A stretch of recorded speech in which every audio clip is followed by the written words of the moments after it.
Και όταν υπάρχει αντίδραση από την κοινωνία, υπάρχει και ελπίδα.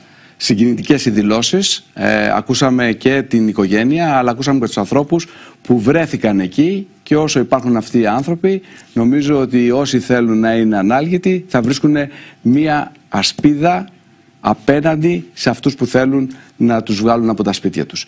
Πάμε να αλλάξουμε όμως θέμα και κλίμα. Οι τελευταίες δημοσκοπήσεις της Μέτρων Ανάλυσης και της ΠΑΛΣ αλλά και της Προράτα αναδεικνύουν μια σταθερότητα στη διαμόρφωση των πολιτικών συσχετισμών. Χωρίς σημαντικές αλλαγές, η Νέα Δημοκρατία φαίνεται να κερδίσει ελαφρώς από τις πρόσφατες παροχές, ενώ το ΠΑΣΟΚ διατηρεί τη δεύτερη θέση, αλλά χωρίς περαιτέρω δυναμική. Ο ΣΥΡΙΖΑ μετά από μήνες πτώσης δείχνει κάποια σημάδια σταθεροποίησης, ενώ η ακροδεξιά από την άλλη εδραιώνει τη θέση της ως διακριτός πολιτικός πόλος με την ελληνική λύση να κοντράρεται με το ΚΚΕ για την τρίτη θέση, για να αποκωδικοποιήσουμε τώρα όλες αυτές τις τάσεις στο τέλος του χρόνου και τις προοπτικές που διαφαίνονται μέσα από αυτά τα δεδομένα, τα δημοσκοπικά. Θα συζητήσουμε με τον Διευθυντή της Προράτα, τον κύριο Τάσο Βασιλείου, για την ερμηνεία των αριθμών, κύριε Βασιλείου. Παράλληλα, η κυρία Μάρα Κουκουδάκη, μέλος της Κεντρικής Επιτροπής του ΠΑΣΟΚ, και ο πρώην Υπουργός, ο κύριος Σταύρος Κοντονής, είναι κοντά μας, για να δώσουμε έτσι μια πολιτική ανάλυση. Να δώσουμε το λόγο πρώτα στον άνθρωπο των αριθμών, στον κύριο Βασιλείου. Κύριε Βασιλείου, παράλληλα να δούμε όμως και τις μετρήσεις, να δούμε τις κάρτες μας, έτσι, για να έχουμε μια εικόνα για το τι ακριβώς συμβαίνει. Να δούμε την Προράτα, είναι η δική σας μέτρηση για την πρόθεση ψήφου. Για πείτε μας λίγο. Είναι η πρόθεση ψήφου που βλέπουμε εδώ χωρίς αναγωγή, χωρίς την εκτίμηση δηλαδή.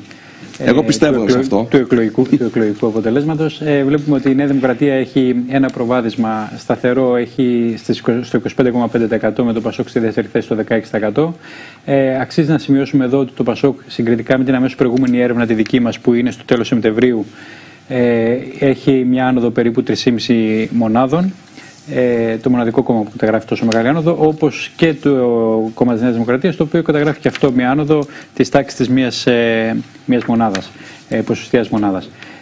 Από εκεί και πέρα, αυτό που είπατε κι εσείς είναι αξιοσημείωτο όσον αφορά το χώρο της ακροδεξιάς, όπου τα κόμματα τα οποία κινούνται δεξιότερα της Δημοκρατίας φαίνονται να συγκεντρώνουν ένα ποσοστό το οποίο είναι αρκετά μεγάλο, και το έχουμε συνηθίσει βέβαια τα τελευταία χρόνια και έχουμε φτάσει σε σημείο να θεωρείται και μια κανονικότητα αυτό το γεγονός στα δεξιότερα της Νέας Δημοκρατίας να λαμβάνουν τα κόμματα αυτά τα ποσοστά, αλλά βλέπουμε ότι σαν σχόλιο από αυτά τα οποία βλέπουμε στα εσωτερικά νούμερα, και αναφέρομαι στο κομμάτι της τοποθέτησης των ψηφοφόρων, η Νέα Δημοκρατία χάνει περισσότερο λόγω της όχι, καλά, πέρα της ακριβίας, αλλά επειδή φεύγουν οι ψηφοφόροι του κέντρου από την Νέα Δημοκρατία αυτή τη στιγμή, μετακινούνται αριστερότερα, και κυρίως υποδοχές αυτή τη στιγμή είναι το ΠΑΣΟΚ, το οποίο φαίνεται στο χώρο του κέντρου να συγκεντρώνεται ποσοστά του κάπου στο 35 με 38%, ενώ η Νέα Δημοκρατία στα δεξιά της δεν φαίνεται να έχει πολύ μεγάλες απώλειες, καθώς τα ποσοστά της είναι... Στα δεξιά της υπάρχει ένας σκληρός πυρήνας πια. Υπάρχει σκληρός πυρήνας, όπου εκεί είναι τα ζητήματα τα οποία θέλει να αντιμετωπίσει η Νέα Δημοκρατία. Δεν ξέρω, γι' αυτό το έθεσα αυτό το σχόλιο στη συζήτησή μας. Δεν ξέρω αν το πρόβλημα είναι από τα δεξιά της ή από το... Θα το δούμε και στη συνέχεια, γιατί θα δούμε και τους άλλους πίνακες. Βλέπουμε την Προράτα τώρα. Να δούμε λίγο και τη Μέτρων Ανάλυσης, αν είμαστε σε θέση. Ωραία, βλέπουμε και τη Μέτρων Ανάλυσης. Δείχνει εδώ πέρα τη Νέα Δημοκρατία στο 24,2, το ΣΥΡΙΖΑ είναι στο 6,2, το ΠΑΣΟΚ στο 14,4, το ΚΚΕ στο 7,5, Σπαρτιάτες 0,5, στο 7,2 η Ελληνική Λύση, 2,5 η Νίκη, και έχουμε από εκεί και πέρα Πλεύση Ελευθερίας 6, 2,1 τον Πέρα 25, η Νέα Αριστερά στο 2,3, και βλέπουμε από εκεί και πέρα το 4,4, το οποίο είναι η κυρία Λατινοπούλου, που σταθεροποιείται και αυτή στα ποσοστά της, το Κίνημα Δημοκρατίας στο 3,4, και να δούμε λίγο και την ΠΑΛΣ του ΣΚΑΙ για να κάνουμε και τις συγκρίσεις. Βλέπουμε εδώ πέρα τη Νέα Δημοκρατία στο 25%, το ΣΥΡΙΖΑ στο 6,5%, έχουμε το ΠΑΣΟΚ στο 14%, σταθερά δεύτερο, με απόσταση ασφαλείας από το ΣΥΡΙΖΑ, το ΚΚΕ στο 8, Σπαρτιάτες στο 1,5, Ελληνική Λύση στο 7,5, και η Ελληνική Λύση σταθεροποιείται και είναι τουλάχιστον στο κομμάτι δεξιά της Νέας Δημοκρατίας το κόμμα που κυριαρχεί. Νίκη στο 3, Πλεύση Ελευθερία στο 4, Νέα Αριστερά στο 2, Μέρα 25 στο 2,5, Φωνή της Λογικής 4, Κίνημα Δημοκρατίας 4. Βλέπουμε και τον κύριο Κασελάκη, ο οποίος σταθεροποιείται και δείχνει ότι θα μπει στη Βουλή. Και θα ήθελα τα σχόλιά σας τώρα.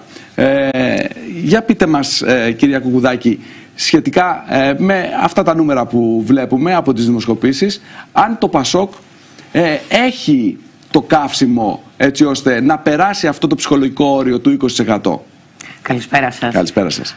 Πρώτα απ' όλα, τα ευρήματα των δημοσκοπήσεων αυτή τη στιγμή μας κρατούν ικανοποιημένους. Γιατί εδώ να πούμε ότι το ΠΑΣΟΚ πριν 6 μήνες κατέγραψε ποσοστά της τάξης του 12,8, οπότε σε καμία περίπτωση δεν θα μπορούσε κάποιος να θεωρεί δεδομένο ότι θα φιγουράρει αυτή τη στιγμή ανάμεσα στο 17 με 20%.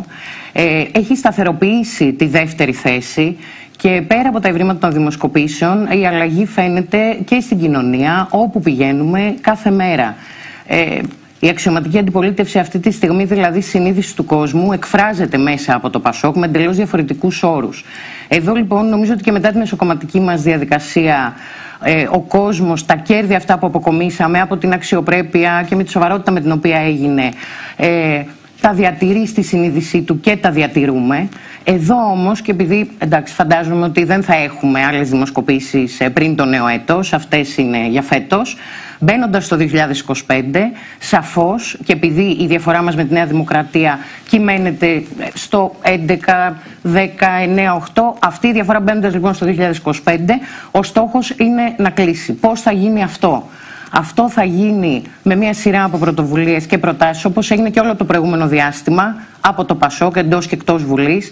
Ειδικά όμως τις τελευταίες εβδομάδες το ΠΑΣΟΚ άσκησε τεράστια πίεση κοινοβουλευτική και αυτό φάνηκε εκ του αποτελέσματος και μετά τη συζήτηση για τον προϋπολογισμό και την ψήφιση του προϋπολογισμού. Σε μια σειρά από ζητήματα που ακουμπάνε την έχετε δίκιο σε αυτό που λέτε, αλλά είδαμε ότι στον προϋπολογισμό και οι εξαγγελίες της κυβέρνησης έδωσαν ποσοστά. Θα σας πω το εξής. Πρώτα απ' όλα, οι εξαγγελίες της κυβέρνησης δεν έχουν και μια συνέχεια. Γιατί εδώ και αυτή την εβδομάδα βλέπουμε ότι ακόμη και αυτά τα οποία εξήγηλε ο Πρωθυπουργός, πέρα από το γεγονός ότι είναι. Ναι, απλώς δεν αξιολογούμε πολιτικά. Όχι. Καταλαβαίνω. Σε σχέση με τα ευρήματα των δημοσκοπήσεων. Τώρα βλέπουμε τις δημοσκοπήσεις. Δηλαδή, μπορεί να έχουμε οποιαδήποτε άποψη για τις εξαγγελίες της κυβέρνησης ή το τι είπε το ΠΑΣΟΚ. Το βλέπουμε τους αριθμούς όμως. Οι αριθμοί δείχνουν ότι αυτές οι εξαγγελίες που έκανε ο Πρωθυπουργός βρίσκουν μια μικρή απήχηση. Μπορεί να μην ανατρέπουν το πολιτικό σκηνικό. Όμως δείχνουν μια επιβράβευση. Ελάχιστη από το εκλογικό σώμα σύμφωνα με τις δημοσκοπήσεις, έτσι. Κατανοώ τι λέτε. Θεωρώ έτσι κι αλλιώς όμως ότι δεν μπορούμε να μιλάμε για επιβράβευση, γιατί εκ των πραγμάτων είναι πάρα πολύ μικρή η αύξηση. Αλλά εκτιμώ ότι υπάρχει και μια μετακίνηση ακρεφνών δεξιών ψηφοφορών πια προς τη Νέα Δημοκρατία. Θα το δούμε αυτό, κύριε Κουκουδάκη. Γιατί υπάρχει μετακίνηση της Νέας Δημοκρατίας και την τελευταία μία εβδομάδα έχετε δει ότι οι πρώην Σπαρτιάτες στήριξαν τη Νέα Δημοκρατία. Ο κύριος Αβγενάκης σήμερα τελικά επέστρεψε, ενώ ο κύριος Μαρινάκης μας έλεγε, και όχι μόνο όλα τα στέλεχη της Νέας Δημοκρατίας, ότι δεν είναι ανοιχτά όλα αυτά. Εδώ βλέπετε πια ότι είναι λογικό. Λοιπόν, κύριε Κοντονή, ένα δικό σας σχόλιο. Βλέπουμε το πολιτικό σκηνικό, δεν έχει φοβερές ανατροπές. Έχουμε τη Νέα Δημοκρατία, η οποία είναι πολύ μακριά από την αυτοδυναμία. Ένα πολυκερματισμό. Μιλάμε τώρα για 9 κόμματα. Είναι ακριβώς όπως θα είπατε, κύριε Παναγιώτοπουλε.